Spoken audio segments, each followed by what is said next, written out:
Shalom teman-teman, apa kabar? Gimana ya rasanya kalian itu nggak bisa kumpul bareng sama kita di tempat ini? Gimana?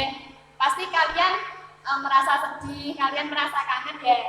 Oh ya teman-teman, untuk PA kali ini, untuk sementara waktu kita ibadahnya di rumah dulu ya.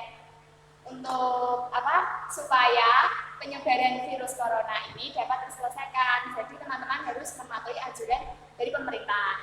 Dan jangan lupa teman-teman stay at home and jaga kesehatan. Terus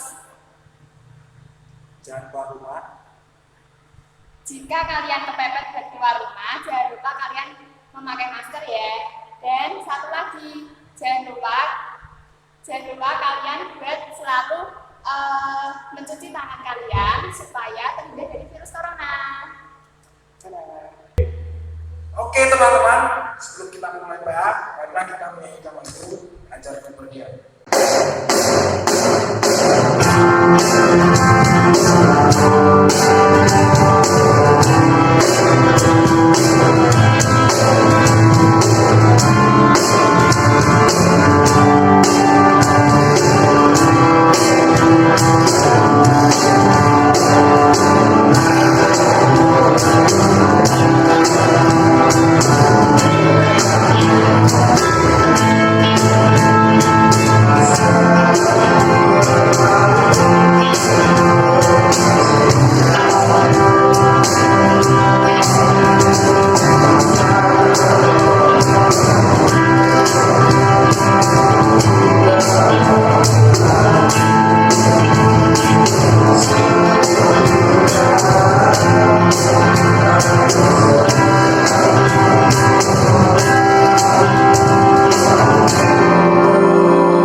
kita satu dalam doa.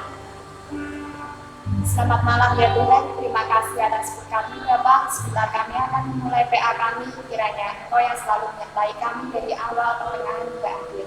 Dan berkatilah kami semuanya Bapa, Engkau yang selalu memberikan kesehatan untuk kami. Jadi dari tangan kuasa Romo, kami telah berdoa dan mengucap syukur. Haleluya. Halo teman-teman, masih pada semangat? Ya, gimana? Ya? Oh, puji Tuhan, masih pada semangat. Mari kita menyanyikan lagu Sampai Akhir.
Shalom saudara, apa kabar?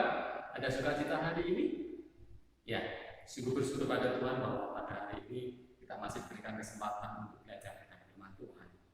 Dan kasih Tuhan senantiasa luar biasa bagi setiap kita anak Tuhan. Pada pagi hari ini kita akan belajar firman Tuhan yang terkandung di dalam Kisah Para Rasul pasal yang ke-7 ayat yang ke-54 sampai dengan ayat yang ke-60. Kisah Para Rasul pasal yang ke-7 ayat yang ke-54 sampai dengan ayat yang ke-60. Kita akan membaca bersama-sama yang demikian. Stefanus dibunuh, Saulus hadir. Ketika anggota Mahkamah Agama itu mendengar semuanya itu, sangat terpusuk hati mereka. Maka mereka menyambutnya dengan gertakan gigi. Tetapi Stefanus yang penuh dengan Roh Kudus menatap ke langit, lalu melihat kemuliaan Allah dan Yesus berdiri di sebelah kanan Allah. Lalu katanya, sungguh aku melihat langit terbuka dan anak manusia berdiri di sebelah kanan Allah. Maka berteriak-teriaklah mereka dan sambil menutup telinga serentak menyerbu dia. Mereka menyeret dia keluar kota lalu melemparinya. Dan saksi-saksi meletakkan jubah mereka di depan kaki seorang muda yang bernama Saulus. Sedang mereka melemparinya, Stefanus berdoa, katanya, "Ya Tuhan, terimalah rohku." Sambil berlutut ia berseru dengan suara nyaring, "Tuhan, janganlah tanggungkan dosa ini kepada mereka." Dan dengan perkataan itu meninggallah ia. Ya, demikian firman Tuhan yang tertulis di dalam Kisah Para Rasul pasal yang ke-7 ayat ke-54 sampai dengan ayat yang ke-60. Berbahagialah setiap kita yang mendengarkan firman Tuhan, merasakan dalam hati dan melakukan dalam setiap kehidupan kita. Dan Yesus memberkati. Kita berdoa. Tuhan Allah kami yang bertata di dalam kreasi kemuliaan, puja-puji dan syukur kami panjatkan kehadiran-Mu. Pada saat ini Bapa, kami sungguh bersyukur dan masih memberikan kami waktu dan kesempatan untuk bersama-sama belajar akan firman-Mu. Berkati hamba-Mu yang akan menyampaikan sehingga Mu bisa menyampaikan dengan baik. Berkati saudara kami Bapa yang akan mendengarkan sehingga kami boleh belajar dengan baik. Dan Tuhan pimpin dalam perjalanan kami sehingga kami bisa melakukannya dalam setiap kehidupan kami sehari-hari. Berfirmanlah Tuhan, kami siap mendengarkan. Amin. Ya, saudara terkasih dalam nama Tuhan Yesus Kristus, pada saat ini kita akan belajar firman Tuhan yang sudah kita baca di dalam Kisah Para Rasul 7 ayat yang ke-54 sampai dengan ayat yang ke-60 dengan judul Jadilah Saksi Kristus. Jadilah Saksi Kristus. Ya, untuk menjadi seorang saksi memang sangat berat. Apakah saudara tahu, teman-teman tahu, apa sih arti saksi itu?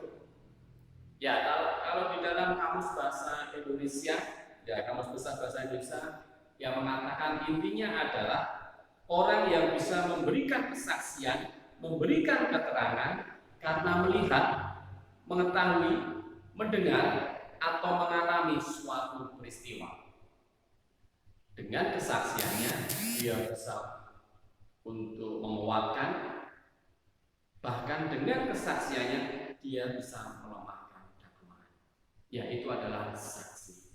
Nah, ada sebuah cerita terkasih dalam nama Tuhan Yesus Kristus. Ketika ada seorang pemuda yang hidup di sebuah kota yang besar, di mana dia harus hidup di sebuah apartemen. Pemuda ini tinggal di apartemen di tingkat atau lantai berapa. Dia sudah mempunyai pekerjaan yang mapan, dia sudah mempunyai pekerjaan yang baik. Ketika dia tinggal di apartemen ini, di lantai 1 juga ada seorang kakek dan nenek yang tinggal di sana. Kakek nenek ini hobinya adalah bercocok tanam, menanam bunga-bunga di depan apartemennya. Rumahnya pun juga bersih, rumahnya pun juga asri.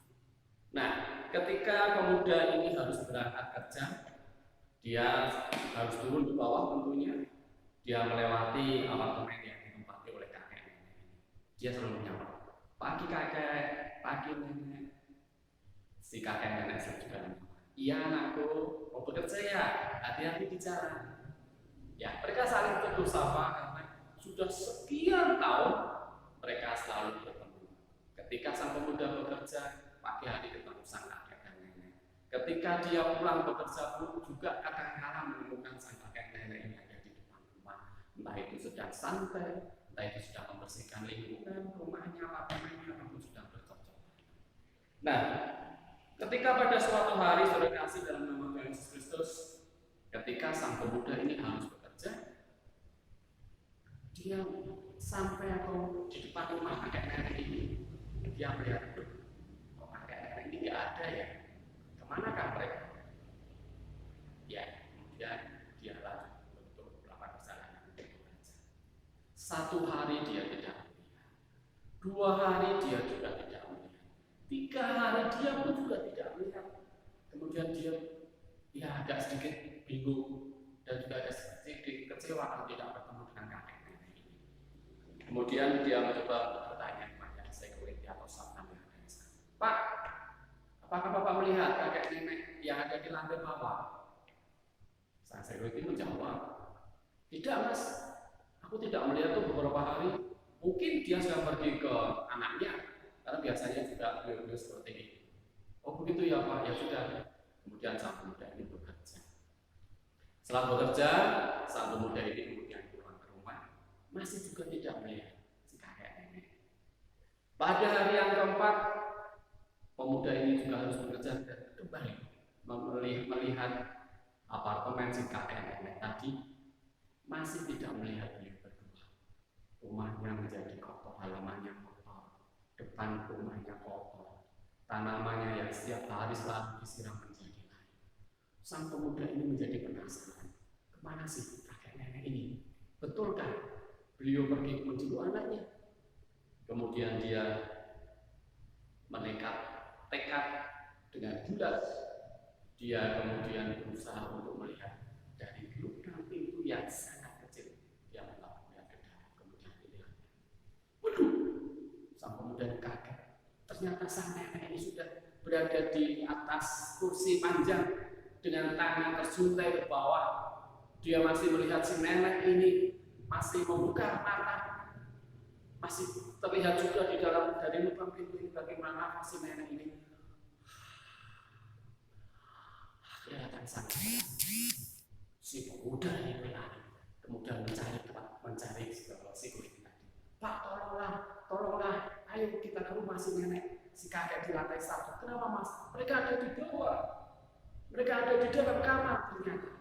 Akhirnya mereka lari ke sana, dibuka pintu dengan kunci duplikat yang dimiliki sang security. Buka lagi mereka terkejut.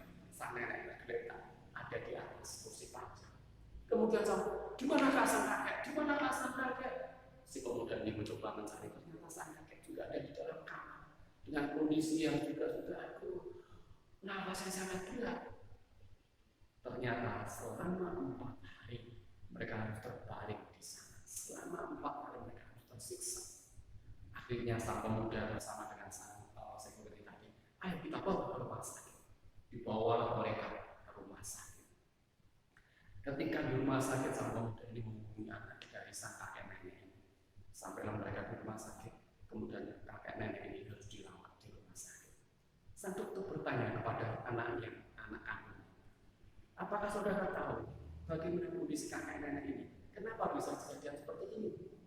Si anak kandung menjawab, dokter, saya tidak tahu, karena saya rumahnya sangat jauh dari orang tua saya. Kemudian sang dokter juga bertanya pada pemuda, bagaimana dengan saudara? Saudara tahu kondisi kakek nenek ini? Sang pemuda menjawab, saya tahu dokter. Kemudian sang pemuda ini menceritakan dengan sangat jelas, sangat gamblang apa yang terjadi terhadap si kakek nenek ini. Dengan ceritanya ini kemudian sang kakek nenek ini dirawat di rumah sakit. Sang pemuda ini juga setiap hari mendatangi kakek nenek ini. Dia jenguk kakek nenek ini dengan penuh kasih sayang. Dia jenguk kakek nenek ini dengan penuh cinta.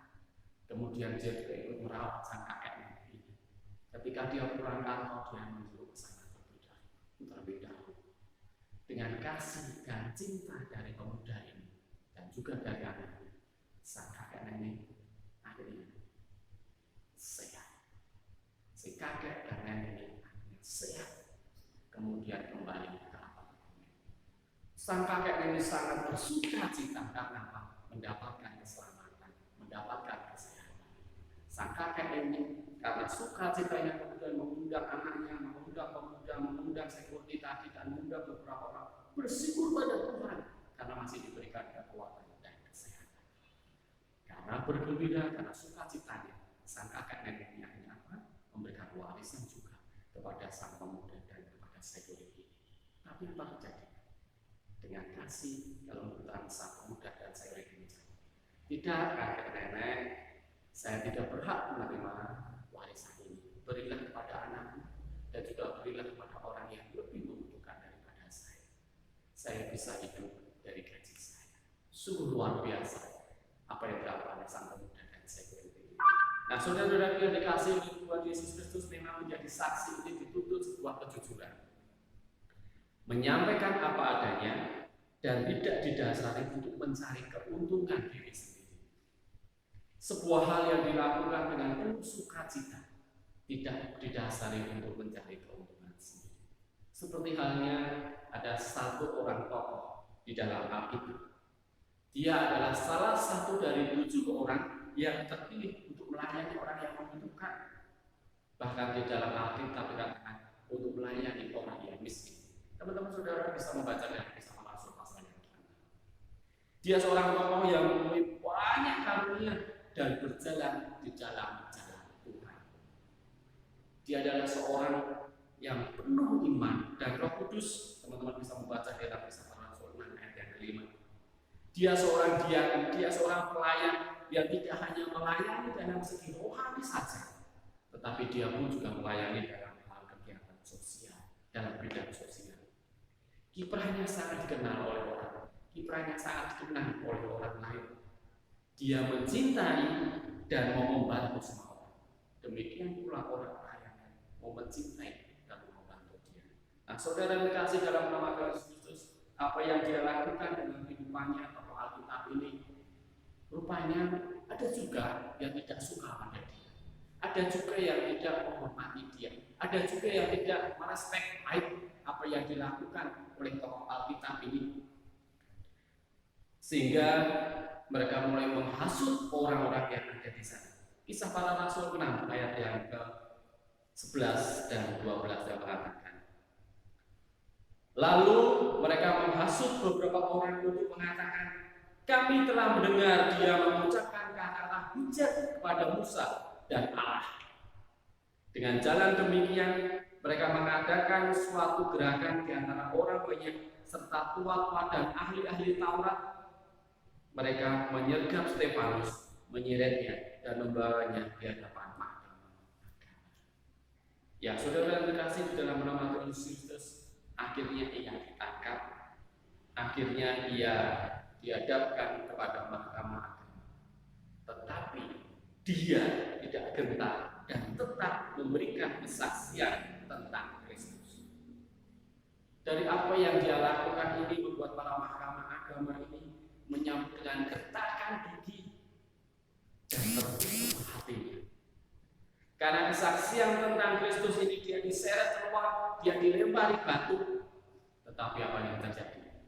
Dia tidak marah, dia tidak tegar, dan dia menerima karena dia merasa bahwa dia sudah berjalan di hadapan Tuhan. Siapakah tokoh itu, saudara? Ada yang tahu? Ya, betul. Dia adalah Stefanus.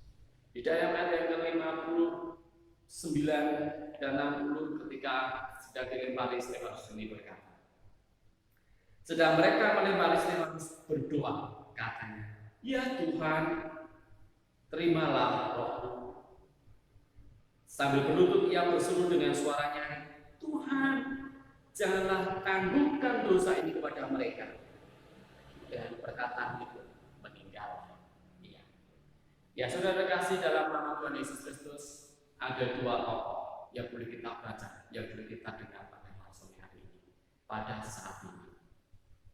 baik itu tentang pemuda, ya ini di dalam apartemen, baik itu juga dengan tokoh Alkitab yaitu Stefanus yang sudah kita baca pada saat ini. Kita bisa mengetahui tentang apa yang mereka lakukan. Ternyata keduanya melakukan hal yang sama, yaitu mengasihi orang lain. Tetapi endingnya, akhir dari hidup mereka itu yang berbeda. Mereka melakukan hal yang baik di jalan Tuhan, tetapi akhir kehidupan mereka berbeda. Yang satu menerima sukacita, mendapatkan warisan walaupun pada saat itu dia dengan tulus hati menolaknya. Tetapi yang satu kondisinya harus ambiar. Karena apa? Dia dilempari batu. Dia harus menderita karena Tuhan Yesus Kristus. Keduanya memberikan kesaksian tentang apa yang mereka alami dengan jujur, apa yang mereka lakukan dengan jujur. Karena kesaksian Stefanus, banyak orang yang mau menerima akan keselamatan dari Tuhan. Namun ada juga yang tidak mau menerima keselamatan dari Tuhan. Karena kesaksiannya, Stefanus ini harus mati karena dilempari batu. Namun Stefanus mati dalam tugas dan karyanya sebagai orang-orang yang sudah terpilih, sebagai orang-orang yang sudah percaya kepada Tuhan. Stefanus memperjuangkan kebenaran yang memang seharusnya diwartakan. Stefanus memperjuangkan kebenaran yang memang seharusnya diberitakan pada orang lain. Ia menjadi saksi Kristus yang nyata melalui tugas tanggung jawabnya serta karyanya dalam dunia. Nah, saudara dikasih dalam nama Tuhan Yesus Kristus, bagaimana dengan saudara? Bagaimana dengan kita? Para remaja, para pemuda pun juga diharapkan memiliki keberanian, memiliki kejujuran untuk hidup di dalam Kristus Yesus. Terlebih lagi dalam iman pada Tuhan Yesus Kristus, Sang Juru Selamat yang sejati. Kita masih diberikan kesempatan bersaksi tentang karyanya, bersaksi tentang karya Kristus dalam kasih bagi semua orang. Bisa dipercaya serta bisa memberikan contoh dan keteladanan yang baik bagi saudara kita yang lain. Nah, saudara-saudara terkasih di dalam nama Tuhan Yesus Kristus, di tengah pandemi COVID-19 pada saat ini, di mana kita melihat di dalam televisi masih ada penambahan kasus akibat dari pandemi ini. Masih ada banyak saudara kita yang harus terjangkit virus corona ini. Kemudian di dalam kehidupan kita dituntut untuk apa? Selalu stay at home, untuk selalu berada di rumah. Di kondisi saat ini kita dituntut untuk selalu berada di rumah. Dan apakah kita bisa menjadi saksi seperti itu kalau harus selalu berada di rumah? Bisa. Bagaimana caranya? Satu, menjadi saksi dalam hal bermasyarakat. Ya, kita tentu saja selalu mendengar himbauan dari masyarakat selalu stay at home, bekerja dari rumah, belajar dari rumah, lebih banyak beraktivitas di rumah daripada di luar. Himbauan dari pemerintah maupun dari lembaga yang lain termasuk gereja pada sebenarnya untuk selalu stay at home. Artinya adalah kita belajar di rumah dengan tekun, walaupun saja tidak diawasi oleh guru, tidak dicek oleh guru, tetapi kita harus belajar dengan tekun. Mengurangi aktivitas di luar sekiranya tidak perlu, ngapain harus keluar? Stay at home. Jikalau kita terpaksa keluar, maka kita harus melakukan prosedur kesehatan yang baik, yang benar.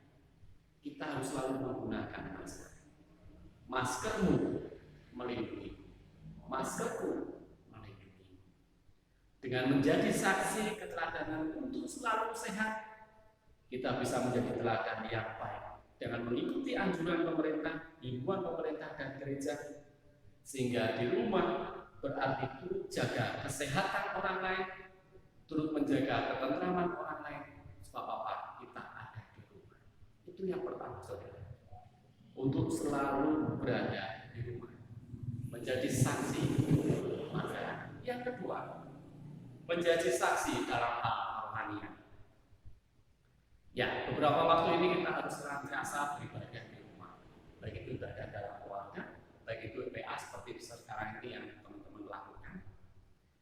Tetapi tetap beriman, setia kepada Tuhan, walaupun perjumpaan ibadah kita harus dibatasi hanya di rumah saja.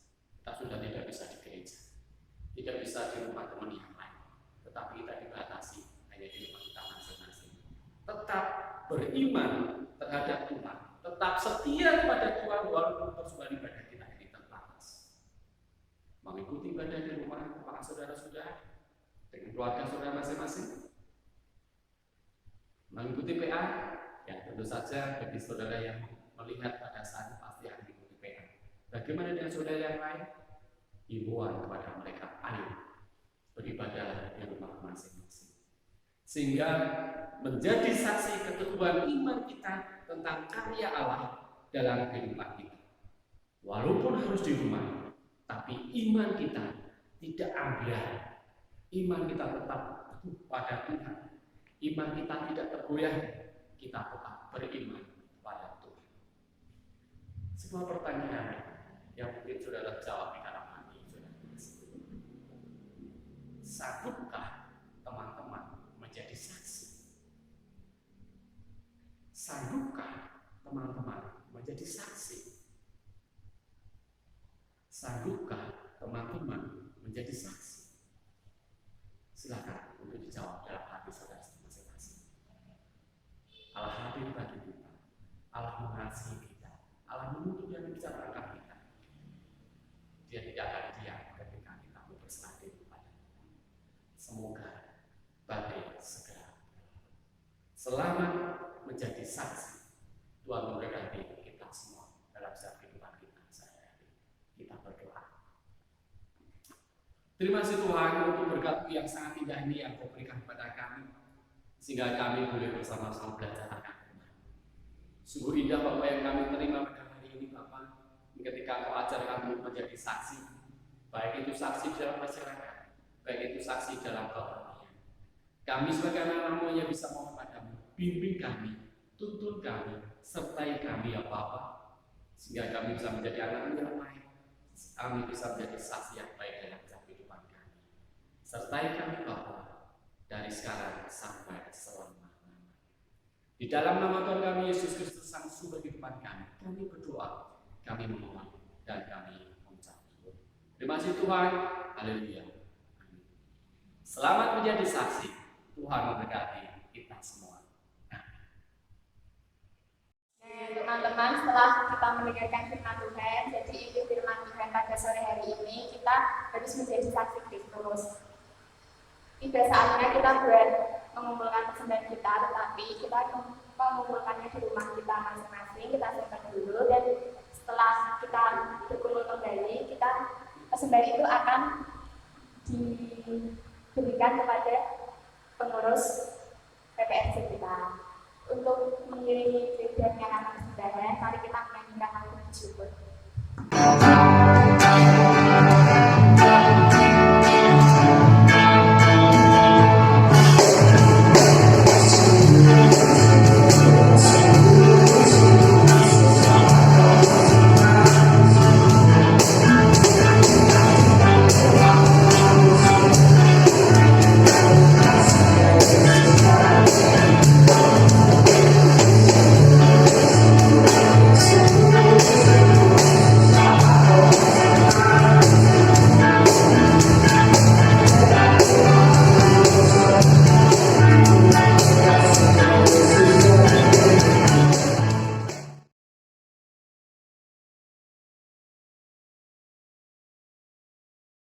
Mari teman-teman kita saling berdoa.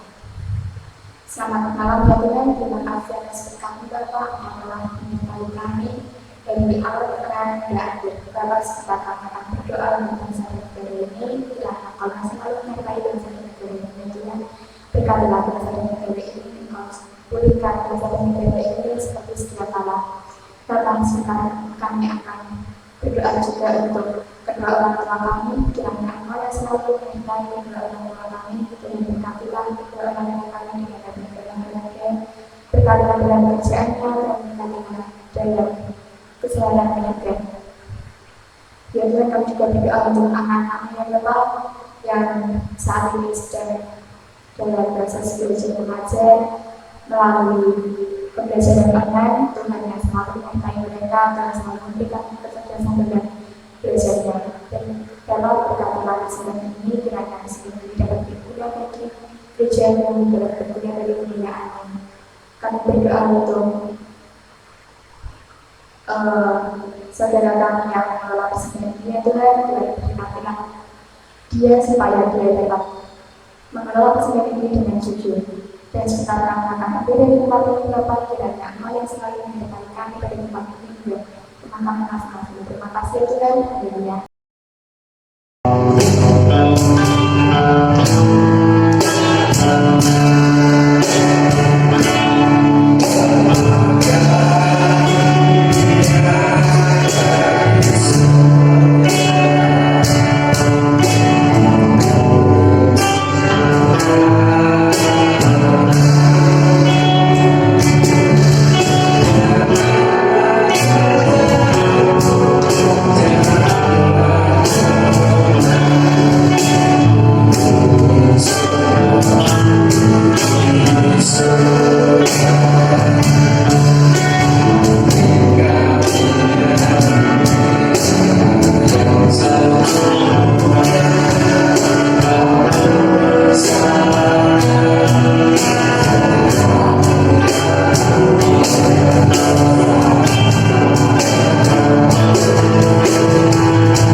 kita mengakhiri pada sore ini, marilah kita menyanyikan